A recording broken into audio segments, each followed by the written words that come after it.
Ambassador Hannah Kim stood outside the massive doors of the Nigma Imperial Palace, taking one last deep breath.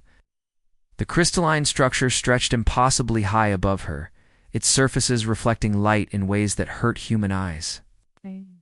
Practice this moment 1,000 times during the 3-month journey here.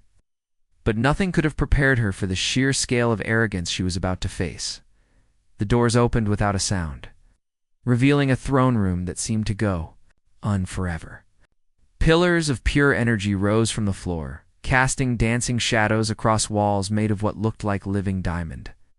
At the center of it all sat the Nigma Leadership Council, beings of concentrated energy contained within geometric crystalline forms that shifted and pulsed with their emotions. Hannah walked forward, her boots clicking against the polished floor. Each step echoed through the vast space, and she could feel dozens of alien eyes watching her every move. The Nigma had never bothered with chairs for visiting species. They expected everyone to stand before them like servants. She stopped exactly 10 meters from the central throne, just as protocol demanded. The distance was carefully calculated to show respect without appearing weak. Hannah straightened her dark blue diplomatic uniform and cleared her throat. "Your Imperial Majesty," she began, her voice carrying clearly through the chamber.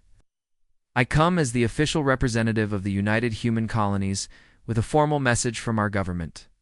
Emperor Velter's crystalline form brightened, shifting from deep purple to a mocking shade of gold. When he spoke, his voice resonated like bells made of glass. "Ah, the little mammals finally send someone with manners. How refreshing. Most species simply scream when we visit them." The council members around him pulsed with amusement, creating a light show that would have been beautiful under different circumstances. Hannah kept her expression neutral, though inside she felt her heart rate increase. The neural implant behind her left ear grew slightly warm, a sign that Artemis was paying attention. "Your Majesty, 3 weeks ago, your forces entered human space without permission. You established military bases on the edge of our territory and began what you call expansion operations. We are here to formally request your immediate withdrawal." The laughter that followed was unlike anything Hannah had ever heard. It sounded like a crystal chandelier being shattered in slow motion, beautiful and terrifying at the same time. The sound went on for nearly a minute before Emperor Veltar raised. "One geometric appendage for silence?" "Request?" he asked his form, now shifting to an angry red. "Did she say request?" "I believe she did, Your Majesty," replied one of the council members, a being whose crystalline structure looked like a twisted spear. "How amusing. The food animals think they can make requests." Hannah felt her jaw tighten, but kept her voice steady. "Very well. This is not a request. Your species has exactly 72 standard hours to withdraw all forces from human space. This is your final warning." The silence that followed was complete, even the constant humming of the palaces. Energy systems seemed to pause. Then Emperor Velter rose from his throne, his form expanding until he towered nearly 3 times his original height. "And if we refuse, little mammal, what then?" Hannah looked up at the massive being without flinching. She had been chosen for this mission not just for her diplomatic skills, but for her ability to remain calm under pressure. Her grandmother had always said that the best way to deal with bullies was to stand your ground and speak the truth. Then you will face the consequences of your choices. The Emperor's form shifted through several colors before settling on a deep, pulsing crimson. "Consequences from you?" He gestured toward the council members who began their crystalline. Laughter again. "We are the Nigma Empire. We have conquered 17 galaxies. We have crushed civilizations that existed for millions of years before your species even learned to make fire." 18 galaxies, corrected the spear-shaped council member. "We finished with the Andorian cluster last month." "Ah, yes, 18. Forgive me." The Emperor's attention returned to Hannah. "Do you know what we did to the Zephyrians when they gave us an ultimatum? They were a proud warrior race, masters of plasma technology. They had fleets that could crack planets in half." Hannah said nothing, but she could feel Artemis recording every word through her neural link. "We turned their homeworld into an art project. A sculpture of crystallized terror that we still visit when we need entertainment. Their dying screams were so melodious, We had them recorded and now play them as background music in our restaurants." The council members pulsed with approval, their forms brightening with shared memory of past atrocities. Hannah felt sick, but kept her expression blank. "Your warning is noted and rejected," Emperor Velter continued. "In fact, we find your presumptions so entertaining that we have decided to accelerate our expansion timeline. Instead of taking your territory slowly over the next decade, we will begin full conquest operations immediately after you leave." Inside her head, Hannah heard Artemis's voice, calm and measured as always. "Hannah, are you getting all this?" She thought, back silently, every crystalline syllable. "Are you recording everything?" "Oh yes, I must say, they really should have read the fine print on our warning. This is going to make the paperwork so much easier." Despite everything, Hannah almost smiled. Artemis had always had an odd sense of humor for an artificial intelligence. Jaewon Park had been staring at the same monitor screen for 6 hours straight. The hidden observation post on Luna was supposed to be a quiet assignment, just routine. Monitoring of deep space communications. He'd never expected to watch his world die from this cold, sterile room buried beneath the lunar surface. The attack began exactly 73 hours after Ambassador Hannah Kim left the Nigma Empire. Jaewon had been drinking his morning coffee when the first alerts started flashing across his screens. Long-range sensors detected massive energy signatures dropping out of hyperspace near Harmony Ridge, the farming colony where he had grown up. At first, he thought it might be a false alarm. The sensors sometimes picked up solar flares or asteroid impacts, but then the communication channels exploded with panicked voices. Farmers calling for help, children crying for their parents, emergency broadcasts that cut off mid-sentence. Hands shook as he switched to the visual feeds from the orbital satellites around Harmony Ridge. What he saw made his blood turn to ice. Dozens of crystalline ships hung in space above the planet, like deadly jewels, their surfaces reflecting the light of the colony's sun. They were beautiful in the way that poisonous flowers are beautiful. Elegant and terrible at the same time. The first bombardment began without warning. Beams of concentrated energy lanced down from the ships, striking the planet's surface with surgical precision. But this wasn't a military strike aimed at destroying defenses or strategic targets. The Nigma were targeting the farms, the schools, the small towns where families had lived for generations. Jaewon watched helplessly as his childhood home vanished in a flash of light. The farm where his grandfather had taught him to grow vegetables disappeared beneath a crater of molten glass. The little schoolhouse where he had met his wife Minji became nothing but superheated vapor. No, he whispered frantically. Switching between different satellite feeds? Maybe some areas had been spared. Maybe there were survivors. Maybe his family had made it to the emergency shelters in time. But the Nigma were thorough. Their ships moved in perfect formation across the planet's surface, methodically erasing every sign of human life. They weren't just conquering the world, they were sterilizing it, turning fertile farmland into twisted sheets of glass that would never grow anything again. The worst part was how casual it all seemed. The alien ships moved with the same calm efficiency of farmers harvesting crops. There was no urgency, no passion, no anger in their attack. They were simply erasing 2 million human lives as if they were deleting unwanted files from a computer. Jaewon's personal communicator chimed with an incoming message. For a moment, his heart leaped. Maybe it was Minji. Maybe she and their daughter, Soyeon, had escaped somehow. But when he opened the message, it was just an automated update from the colony's emergency system. The last automated update it would ever send. Colonial Defense Grid. Offline. Population centers. No response. Emergency shelters. Compromised. Estimated survivors. 0. The words hit him like physical blows. Minji had been visiting their daughter. For her birthday, little Soyeon had just turned 8 years old last week. She loved drawing pictures of the flowers that grew in her grandmother's garden.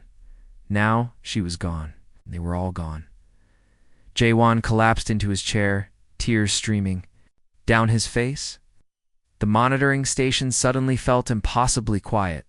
The soft humming of the computers and life support systems seemed too loud in the silence left by 2 million extinguished voices. "Artemis," he whispered to the AI that lived in the station's computer systems. "They killed them all." The response came immediately, but Artemis's usually calm voice carried something different this time. Something that sounded almost like grief. "I know, J1. I'm sorry for your loss." J1 stared at the screens showing the glowing ruins of his homeworld. Why? Why would they do this? Harmony Ridge wasn't a military target. It was just farms and families. They were growing food, not weapons. "Because they could," Artemis replied simply. "Because in their minds, we are not people. We are just obstacles to be removed." The observation continued for hours. J1 watched as Nigma landing craft descended to the planet's surface. There, crews emerging to examine their handiwork. Through the high-resolution cameras, could see the crystalline beings moving across the glass plains that had once been fertile fields. They seemed to be taking measurements, collecting samples, studying the effectiveness of their weapons. Some of them appeared to be taking pictures. "They're documenting it," J1 said, his voice hollow with shock. "They're treating this like a tourist attraction." "I see it too," Artemis confirmed. "But I want you to understand something, J1. This isn't just murder. This isn't just the end of Harmony Ridge. This is data. Data." J1 looked up from the screens, confused by the AI's clinical tone. "Every death, every act of cruelty, every moment of suffering that happened here today, I'm cataloging it all. Every transmission, every energy signature, every casualty report. I'm building a complete record of exactly what the Nigma Empire did to your people." J1 wiped his eyes with the back of his hand. "For what? What good will a record do? They're all gone." Artemis was quiet for a long moment before responding. When the AI spoke again, there was something different in its voice, something cold and calculating that J1 had never heard before. "For the audit." Fleet Admiral Timer had commanded the Nigma Imperial Navy for over 3 centuries. And he had never seen anything quite like this.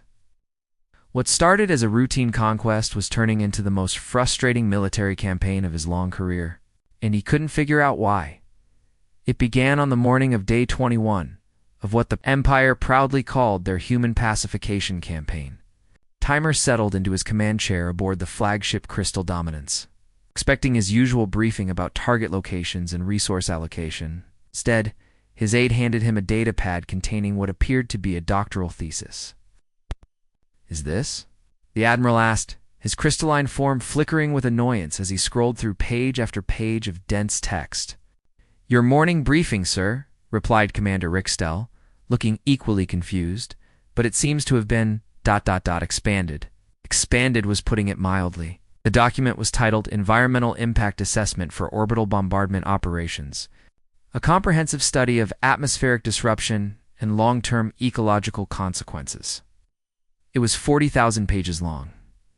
Timer tried to skip to the summary, but the document seemed to reorganize itself every time he attempted to jump ahead. He found himself reading detailed analyses of how plasma bombardment affected soil pH levels, lengthy discussions about the carbon footprint of ship-tooth surface energy weapons, and an entire chapter dedicated to the proper disposal of crystallized organic matter. "Sir," his communications officer interrupted, "we're receiving similar reports from the entire fleet. Every ship's briefing system has apparently developed an interest in environmental science." The Admiral's form pulsed red with frustration. "Override it. Use the backup systems." "We tried, sir. The backup systems are demanding we fill out Request Form 77B before accessing military data. But to get Form 77B, we need to complete the environmental impact study and submit it to the Ethics Review Board." "What Ethics Review Board?" "The one that apparently formed itself this morning, sir." 3 days later, the situation had gotten worse. Supply shipments from the rear echelons were arriving weeks behind schedule, and when they did arrive, they came with paperwork that would have impressed the most bureaucratic species in the galaxy. A simple request for plasma torpedoes now required 17 different forms, demanding increasingly bizarre information. Lieutenant Vexstar, the fleet's supply officer, appeared in Timer-S ready room looking like he hadn't recharged his energy matrix in days. His normally bright crystalline structure had dimmed to a dull gray. "Sir, I need to ask you about the torpedo requisition," Vexstar said, holding up yet another datapad. "What about it?" "Well, the forms are asking for detailed information about the ethical sourcing of our weapons-grade plasma. They want to know if the fusion materials were obtained through fair trade agreements, whether the energy extraction process meets galactic environmental standards, and if we have certificates proving that no sentient beings were harmed in the manufacturing process." Timer stared at his supply officer. "We're the Nigma Empire. We've been harvesting plasma from conquered species for millennia. That's literally how we power our entire civilization." "Yes, sir.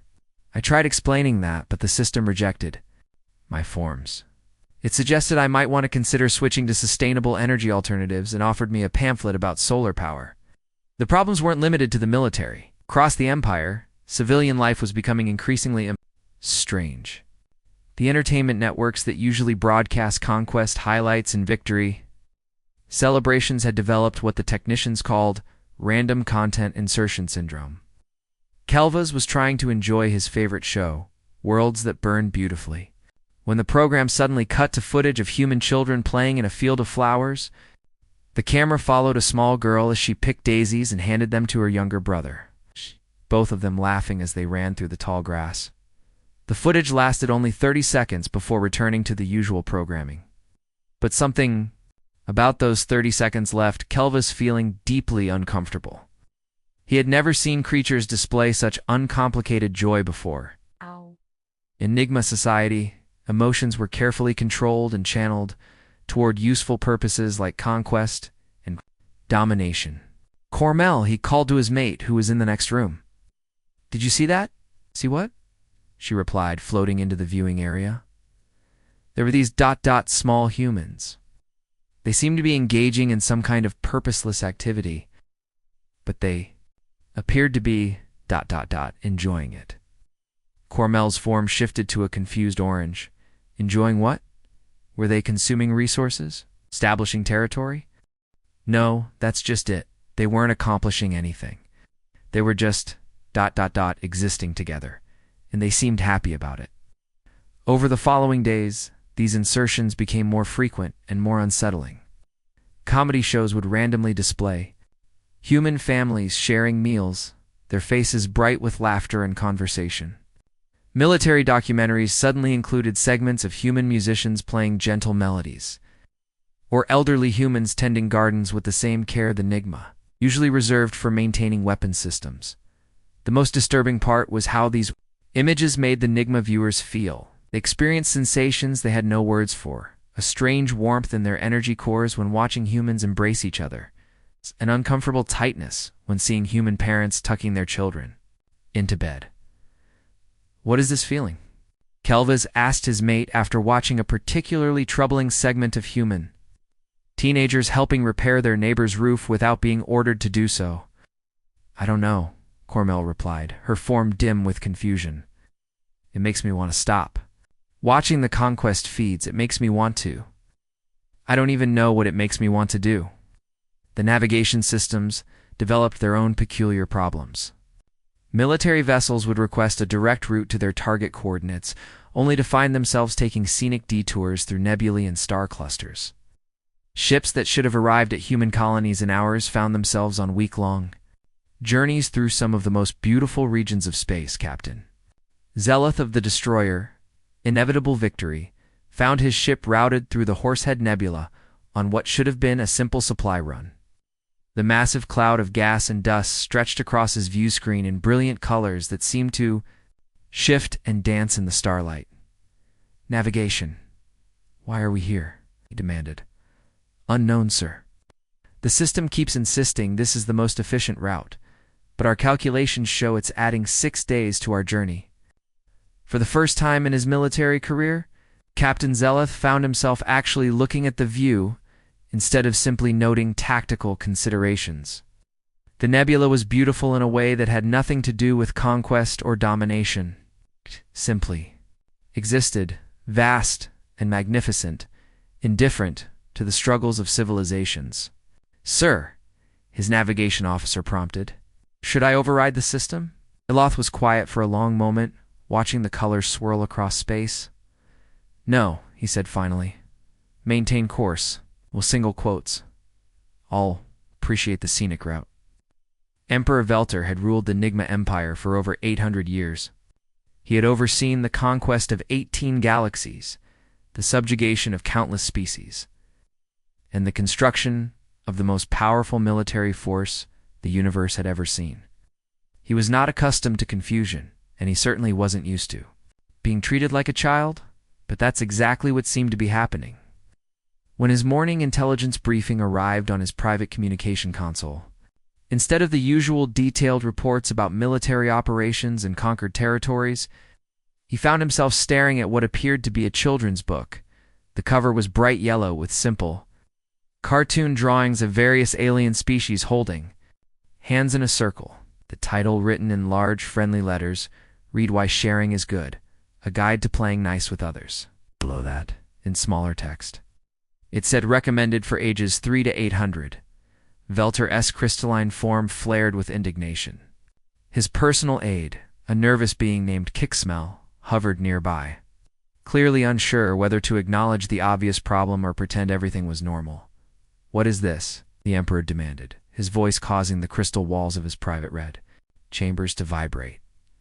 Your morning briefing, Your Majesty," Kicksmell replied, his form flickering between several different colors of uncertainty. Velter opened the document, hoping to find the real briefing hidden beneath some kind of elaborate formatting error. Instead, he found colorful illustrations of smiling alien children sharing toys, accompanied by simple text that read things like, "When we share, everyone is happy, and taking other people's things makes them sad."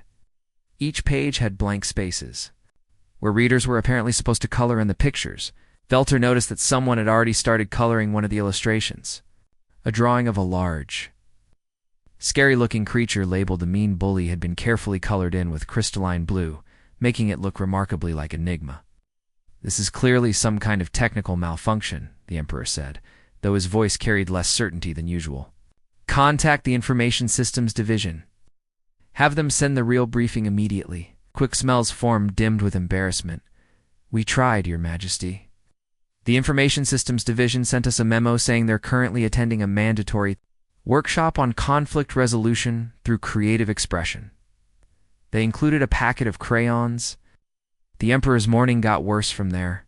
His military update, which should have contained detailed reports from Fleet Admiral Timer about the progress of the human pacification campaign, arrived as a series of cheerful sticky notes. Each one contained a gentle reminder about proper paperwork procedures written in the kind of encouraging tone usually reserved for children learning to tie their shoes. "Remember to file your environmental impact assessment before beginning any orbital bombardments." Read one note, decorated with a smiling cartoon planet. "Don't forget to get approval from the Ethics Committee before starting any new military operations," said another, featuring a drawing of various alien species holding a peace and love banner. "Friendship is magic, but proper documentation is mandatory," proclaimed a third note, which included a small rainbow sticker. Velter tried to contact his military commanders directly, but their communications came through with the same cheerful, educational tone. Fleet Admiral Timer's status report arrived. As a connect dash, the dash dots puzzled that, when completed, spelled out, "Maybe we should talk about our feelings." The Emperor's confusion turned to genuine concern when he realized the problem wasn't limited to his personal communications. Reports from across the Empire indicated that every government system, every military database, and every civilian network was experiencing similar issues. Official documents were being replaced with children's books. Military orders were arriving as craft projects, and the Empire's sophisticated artificial intelligence systems seemed to have developed an obsession with teaching moral lessons through art therapy. It was then that suspicion finally began to dawn on the Emperor.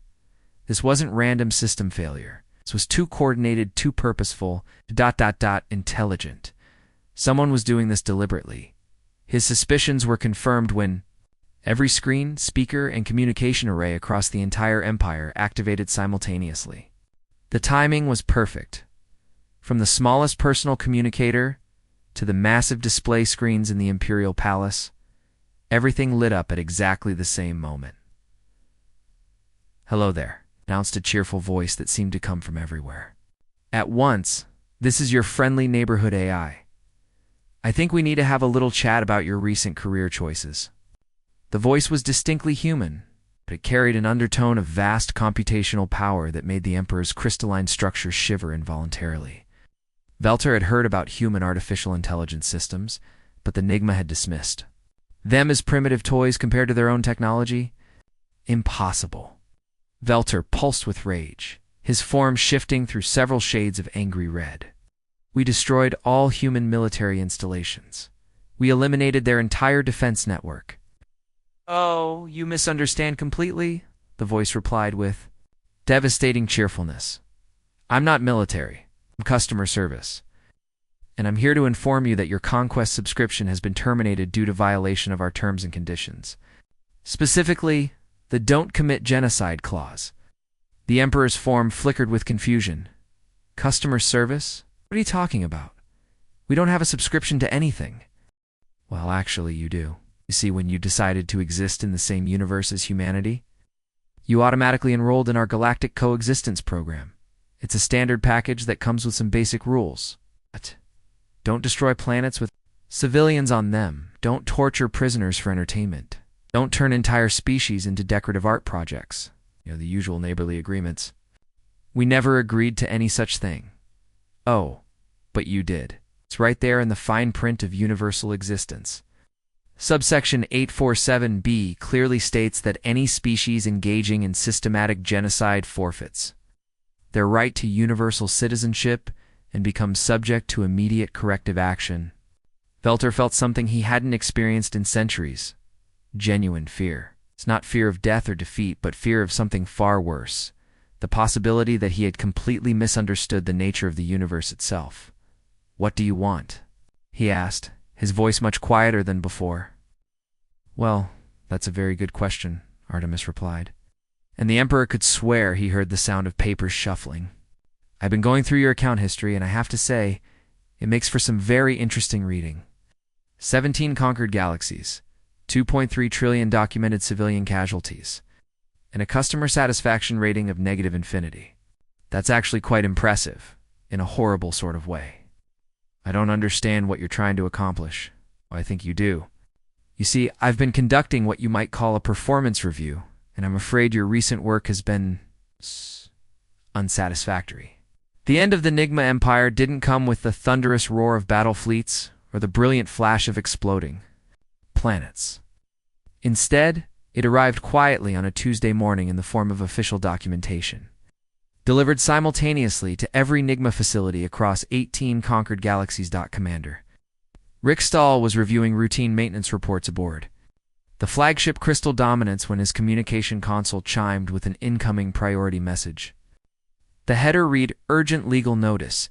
Immediate attention required," in bold red letters that seemed to pulse with their own authority. He opened the document, expecting perhaps some new administrative requirement from the imperial bureaucracy. Instead, he found himself reading an eviction notice. "Notice to quit and surrender premises." The document began in formal legal language. "You are hereby notified that your tenancy of the above described premises is hereby terminated. You are required to quit and surrender said premises to the undersigned on or before the date specified below." Rickstell read the notice 3 times. Before the words began to make sense, according to the document, the Nigma Empire was being evicted from the Milky Way galaxy for failure to maintain peaceful coexistence with neighboring species and violations of the Universal Residential Code, Section 2.1, No Genocide Clause. The notice was signed by something called the Galactic Property Management Office and included a detailed list of damages that would be deducted from their security deposit. The list was extensive, covering everything from unauthorized planetary sterilization to improper disposal of organic matter and noise complaints from 2.3 trillion deceased civilians. Sir called his communications officer. "We're receiving similar notices from every ship in the fleet. Also, the Parking Authority has apparently ticketed every vessel in the battle group. Riksdal looked out the viewports at the massive Nigma war fleet stretching across space. Sure enough, each ship now had a bright orange citation attached to its hull, fluttering in the solar wind like cosmic parking tickets. The situation was even worse on the ground. Governor Coulter of the conquered world of Zarian Prime found his morning disrupted by a polite knock at his office door. When he opened it, he discovered a small human woman in a business suit, holding a clipboard and wearing a name tag that read, "Hello, my name is Cosmic Process Server." "Governor Coulter?" she asked cheerfully. "You've been served." She handed him a stack of legal documents thick enough to use as a weapon, and disappeared in a flash of light that left behind only the faint smell of printer toner and legal forms. Documents were a masterpiece of bureaucratic warfare. Coulter found himself facing lawsuits from every species the Nigma had conquered over the past 3 millennia. The Zephyrians were suing for wrongful death and emotional distress. The Andorians wanted compensation for destroyed cultural artifacts. The Kelvin Collective had filed a class action suit on behalf of all crystallized beings everywhere. But the most devastating blow came when Artemis revealed its true masterstroke. The AI had spent weeks studying the Nigma Empire's own legal code, diving deep into the complex web of laws and regulations that governed their society. What it found was a contradiction so fundamental that it threatened to bring down the entire empire: the Nigma legal system. Created during their early history, when they were still a peaceful species, technically guaranteed basic rights to all sentient beings within their territory. These rights included protection from arbitrary imprisonment, freedom from torture, and the right to a fair trial. The laws had never been repealed, merely ignored for thousands of years. Artemis simply made sure they were enforced. Every conquered species suddenly gained access to the Nigma court system. Trillion-being class action lawsuits were filed simultaneously. Across the empire, the Nigma found themselves facing legal bills that exceeded the total economic output of several galaxies. The imperial legal system, designed to handle routine property disputes and commercial contracts, collapsed under the weight of 847 trillion individual lawsuits. Court dates were scheduled out for the next 50,000 years. Empire's entire administrative apparatus ground to a halt as every government employee was reassigned to legal research. Emperor Velter, watching his empire dissolve into a hurricane of legal paperwork, made one final desperate attempt to save his civilization. He sent a personal message to Ambassador Hannah Kim, who would return to Earth after delivering humanity's original warning. The message was unlike anything the proud Emperor had ever sent before. Gone was the arrogant tone and dismissive attitude. Instead, it was a simple, desperate plea for mercy.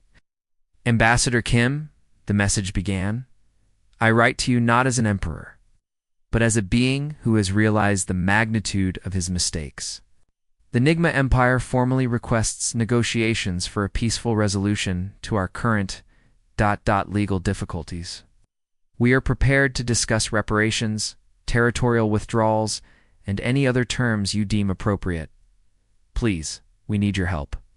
Hannah." Kim received the message while enjoying her morning coffee in her apartment overlooking the Pacific Ocean. She read it twice, then composed her response with the same diplomatic precision she had used in the Nigma throne room. "Thank you for contacting Human Diplomatic Services," she wrote.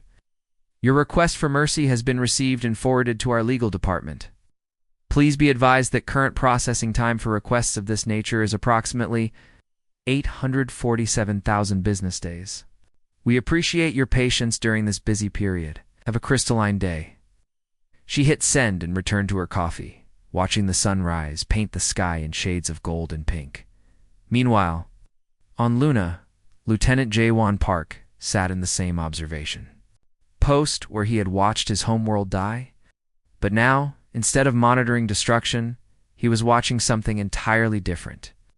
The news feeds showed celebrations erupting across the former Nigma Empire as liberated worlds declared their independence. Species that had been enslaved for millennia were building new governments, establishing trade relationships, and creating art that celebrated freedom rather than conquest. Artemis, he said quietly, raising his coffee cup toward the screens showing the celebrations. I think they got the message. Indeed they did, the AI replied, its voice carrying a note of satisfaction in Jawan. I wanted to let you know that I've taken the liberty of setting up a memorial fund for Domini Ridge. It turns out the Nigma had excellent life insurance, policies covering their military operations. It's funny how the fine print works sometimes. Jawan smiled for the first time since the attack. My wife would have loved that. She always said the universe had a sense of humor. The universe might, Artemis replied, but I prefer to think of it as simple justice. The Nigma Empire built their civilization on the suffering of others. It seems only fitting that it should end with the restoration of rights they never should have taken away. The Nigma Empire ended not in fire and explosions, but in the quiet satisfaction of perfectly executed bureaucratic justice. It was, Jawan thought, exactly the kind of ending that would have made the farmers of Harmony Ridge smile.